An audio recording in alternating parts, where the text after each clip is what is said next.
अनंत का मतलब है कामदेव। कामदेव का मतलब है अत्यंत सौंदर्यशाली पुरुष, अद्वितीय पुरुष। कैसा होना चाहिए? कामदेव के समान। और कामदेव कैसा है? जिसको देखते ही आंखें ठक से खड़ी रह जाए, आदमी स्तंभित हो जाए, नाड़ी रुक जाए, हृदय की गति रुक जाए, ऐसा पुरुष होना चाहिए। पुरुष तो वैसा मैं ढूंढ तो रहा हूं, कहीं मिल जाए भारतवर्ष में या बाहर तो कभी मिला दूंगा आपको, उम्मीद नहीं है, क्योंकि आंखें दस गई हैं, चेहरे चढ़ गए, चश्मे चढ़ गए, और वे कामदेव कभी कभी बनते थे। मगर आज के भी 20-22 साल के लड़के कोशिश तो करते ही हैं कामदेव बनने की। कामदेव बिल्कुल अलग चीज। और कामदेव भगवान शिव स्वयं साधना कर रहे थे, शिव तो बार बार ध्यान उछल जाता था। उनको क्या बात है? एक क्षण, 2 क्षण, 5 बार पास में पार्टी बैठी, उसने कहा कि ये कामदेव मेरी साधना में बहुत विघ्न पैदा कर रहा है। और जीवित कामदेव कितना तीक्ष्ण था, मैं इसका उदाहरण दे रहा हूं कि ब्रह्मा की पुत्री सरस्वती, और ब्रह्मा स्वयं सरस्वती के प्यार में और रूप में मोहित होकर के उसको ही प्रेयसी मानकर उसके पीछे दौड़ने लगे। काम कितना अंधा होता है कि ब्रह्मा जैसा व्यक्ति भी अपने आप को संयत नहीं कर सका। और यह जब राम को, शिव को मालूम पड़ी कि ब्रह्मा स्वयं सरस्वती के पीछे भागे, उसके रूप में मोहित होकर के उसको प्रेमिका बनाने के लिए, और सरस्वती ने कहा कि अनर्थ हो जाएगा, आप संहार रखिए, यह कैसा जीवन है, यह कैसी मर्यादा है, यह ब्रह्मा कैसे हैं, यह तो एक उदाहरण है, यह कैसे संभव हो सकता है। और उसने आंख खोली तो सामने कामदेव मुस्कुरा रहे थे बैठे बैठे। उसने कहा बहुत गड़बड़, उसने कहा पार्थी इसको तो समाप्त करना पड़ेगा, क्योंकि ये पूरे सृष्टि को सत्यानाश कर देगा, मर्यादाएं खत्म कर देगा। अन्नगोपनिषद के मैं उद्धरण समझा रहा हूं, कभी कभी आया तो 6000 श्लोक है अन्नगोपनिषद के।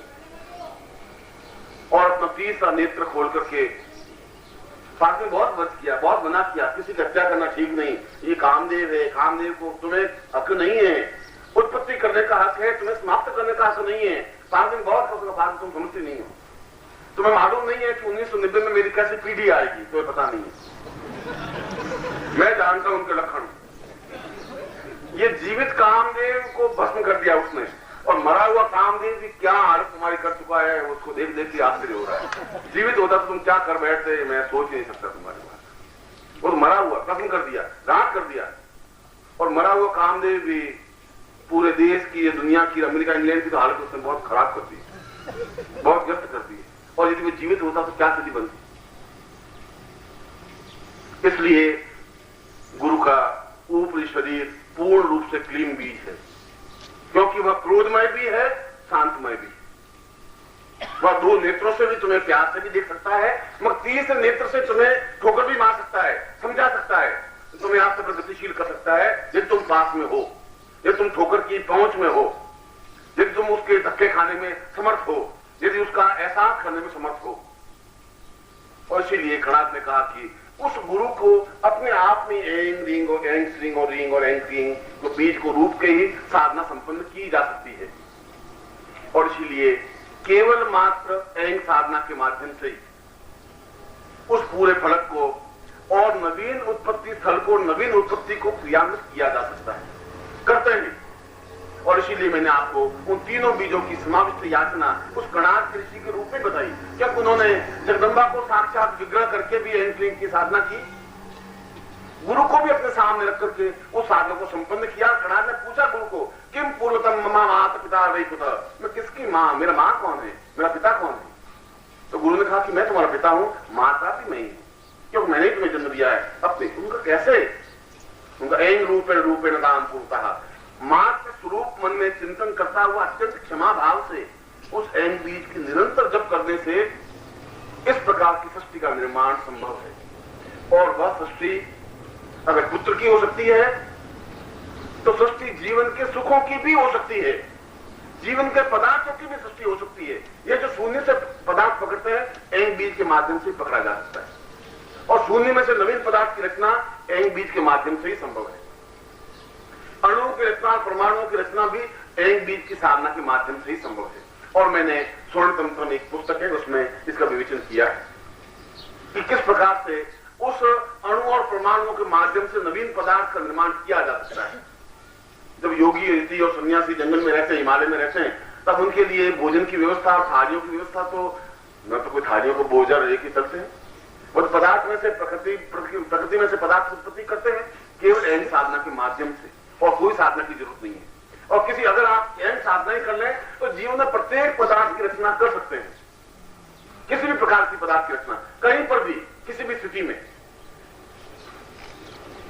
और रिंग बीज के माध्यम से बताया कि कई बार शास्त्रों में पत्रिका में लिखा होता है कि शून्य में से पदार्थ की उत्पत्ति हो।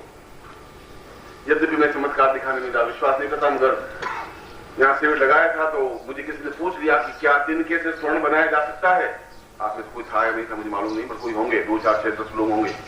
और मैंने कहा कि ऐसा स्वर्ण निर्माण हो सकता है, तिनका आप मुझे दीजिए, मैं आपको तिनके को पकड़ करके स्वर्ण का निर्माण कर सकता हूं केवल अणुओं के माध्यम से, और वह भी केवल एन बीज की साधना के माध्यम से तो संभव था, क्योंकि बिल्कुल उसी रूप में उच्चारण करने की जरूरत है।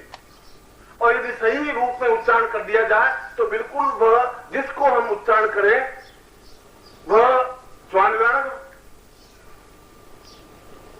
बुद्धिगत।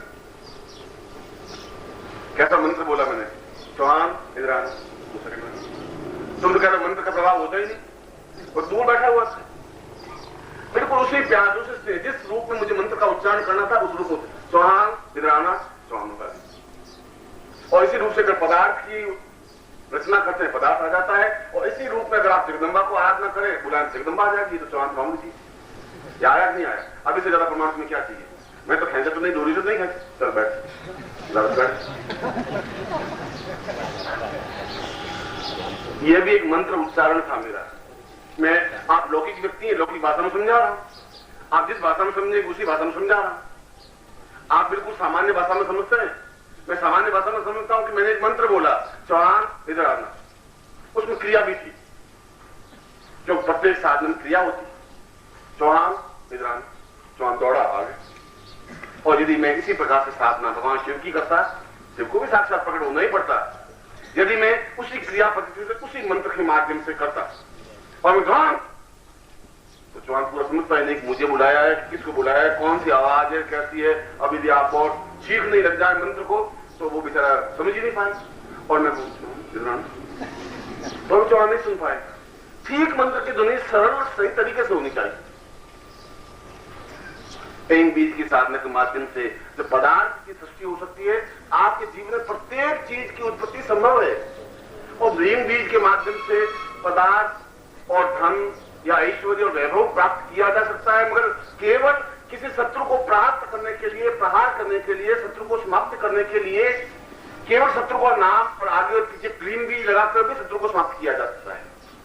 क्लीन बीज अपने आप में संहारक है, तीसरा नेत्र है, क्रोधमय मुद्रा से आप जब तक क्लीन क्लीन क्लीन इसको नहीं मुझे साथ था, क्रोधमय मुद्रा से क्लीन का जप हो, एन का जब बिल्कुल मात्रगत रूप से हो, बिल्कुल जैसे मां अपने बच्चे को दुलारती हुई, प्यार करती हुई, उसके सिर पे हाथ फेरती हुई, जैसे आंखों में स्नेह होता है, ठीक वैसा ही स्नेह होना चाहिए। यदि बिल्कुल निर्मल आंख आपको देखनी हो तो गाय की आंख जाके देखिए, बिल्कुल निर्मल स्वच्छ आंख दिखाई देगी। मनुष्य की आंख में फिर भी धोखा, विश्वासघात हो सकता है, इसलिए की आंख में भी चालाकी हो सकती है। गाय की आंख देखिए, किसी बालक की आंख देखिए, बिल्कुल निर्मल स्वच्छ होगी। उस प्रकार से निर्मल आंख के माध्यम से आप एन की उत्पत्ति और एन का मंत्र जाप करें, और बिल्कुल क्रोध रूप में आंखें निकली हुई और तेजी के साथ क्लीन मंत्र जाप करें, तो निश्चय ही शत्रु की समाप्ति तो होती ही है। और शत्रु कोई पुरुष ही नहीं, शत्रु तो तुम्हारी दरिद्रता भी शत्रु है, तुम्हारी गरीबी शत्रुता है, तुम्हारा रोग भी तुम्हारा शत्रु है। शत्रु का केवल व्यक्ति से मतलब नहीं है, जो भी तुम्हारे जीवन में बाधक है वह शत्रु है, और उस शत्रु को क्लीन बीज के माध्यम से समाप्त किया जा सकता है यदि क्रोध मुद्रा के माध्यम से क्लीन बीज की उच्चारण किया जाए। इसलिए तीनों बीजों के उच्चारण में भेद है, और एक साथ तीनों बीजों के उच्चारण में बड़ा संयम की जरूरत है, क्योंकि आप तो एक स्पीड बोल जाएंगे, ये मंत्र उच्चारण नहीं।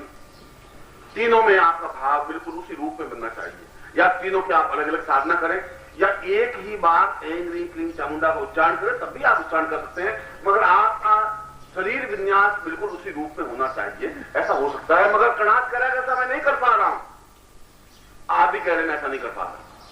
एक क्षण में ऐं में मात्र रूप बन जाऊं और जो रीम बोलूं और क्लीं बोलते क्रोध में बन जाऊं, फिर ऐं रूप बोलूं, ऐसा बार बार मैं रिपीटेशन अपने आप के शरीर को नहीं कर सकता। इतना शरीर पर मेरा नियंत्रण नहीं है, और शरीर पर नियंत्रण नहीं है फिर साधक नहीं है। साधक का मतलब है शरीरम साधयति स साधक, इसलिए तुम साधक मत कहिए अपने आप को, तुम अपने आप मनुष्य कहिए। साधक का मतलब शरीर पर पूर्ण नियंत्रण हो, जहां क्रोध करना हो क्रोध करें, जहां प्रेम करना हो प्रेम करें, जहां वात्सल्य दिखाना हो वात्सल्य दिखाएं।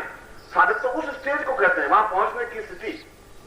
वो कणाद भी कह रहा है मैं ऐसा नहीं कर पा रहा हूं, तो गुरु कहकर नहीं कर पा रहा है तो फिर तुम अपने गुरु के सामने गुरु को सामने रख दे, और गुरु को सामने रख करके गुरु अपने आप तीनों रूपों में अपने आप दिखाई देगा।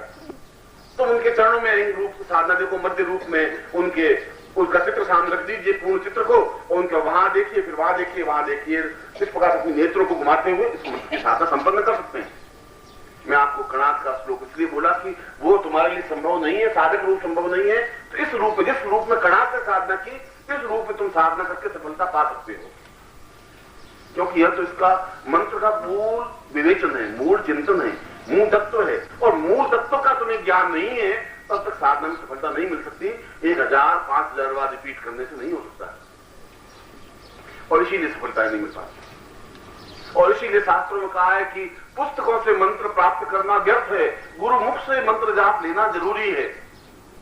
गुरु समझा सकता है तुम्हें क्लीन कैसे बोलना है, गुरु बता सकता है रीम का उच्चारण तुम्हें कैसे करना है, वो टेप रिकॉर्डर तुम्हें नहीं करा सकता, वो पुस्तक तुम्हें नहीं बता सकती।